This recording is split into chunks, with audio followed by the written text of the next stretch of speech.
ಎಲ್ಲರಿಗೂ ನಮಸ್ತೆ. ತಮ್ಮೆಲ್ಲರಿಗೂ ಬೃಂದಾವನ ಬೆಳಕು ಯೂಟ್ಯೂಬ್ ಚಾನಲ್ಗೆ ಆತ್ಮೀಯವಾದಂತಹ ಸ್ವಾಗತ.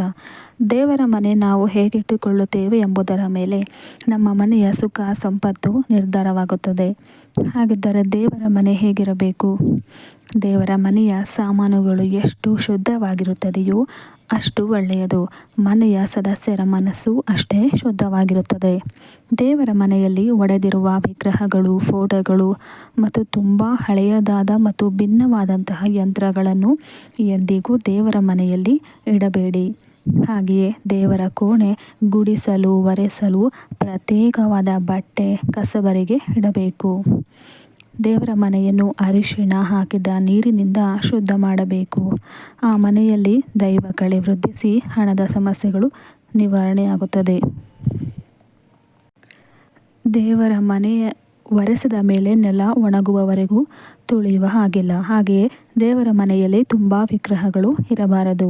ವಿಗ್ರಹಗಳು ಜಾಸ್ತಿಯಾದಂತೆ ನೈವೇದ್ಯದ ಪ್ರಮಾಣವು ಹೆಚ್ಚು ಮಾಡಬೇಕು. ದೇವರ ವಿಗ್ರಹಗಳನ್ನು ಮಂಗಳವಾರ, ಶನಿವಾರ, ಶುಕ್ರವಾರದಂದು ಶುದ್ಧ ಮಾಡಬಾರದು.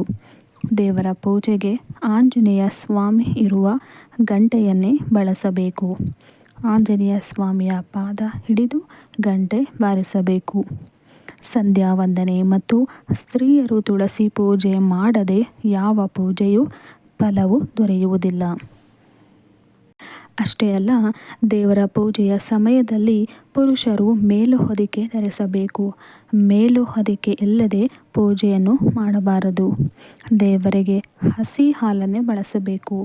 ನೈವೇದ್ಯ ಕೊಡುವಾಗ ತುಳಸಿ ಪತ್ರೆ ಇಡಬೇಕು, ಮರೆಯಕೂಡದು.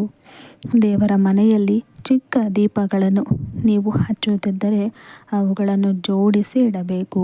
ಒಂದು ವೇಳೆ ದೊಡ್ಡ ದೀಪಗಳನ್ನು ನೀವು ಹಚ್ಚುತ್ತಿದ್ದರೆ ಬಲಗಡೆ ಒಂದು, ಎಡಗಡೆ ಒಂದು ಪ್ರತ್ಯೇಕವಾಗಿ ಇಡಬೇಕು. ಹೀಗಿದ್ದರೆ ಮಾತ್ರ ನಿಮ್ಮ ಪೂಜೆ ಮಾಡಿದಂತಹ ಫಲ ಪ್ರಾಪ್ತವಾಗುತ್ತದೆ.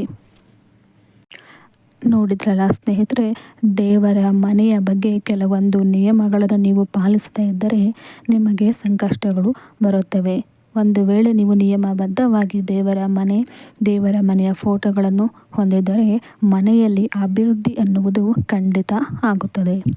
ಈ ಒಂದು ಮಾಹಿತಿ ನಿಮಗೆ ಇಷ್ಟ ಆಗಿದ್ದರೆ ಲೈಕ್ ಮಾಡಿ, ಶೇರ್ ಮಾಡಿ, ಸಬ್ಸ್ಕ್ರೈಬ್ ಮಾಡೋದು ಮರಿಬೇಡಿ. ಧನ್ಯವಾದಗಳು.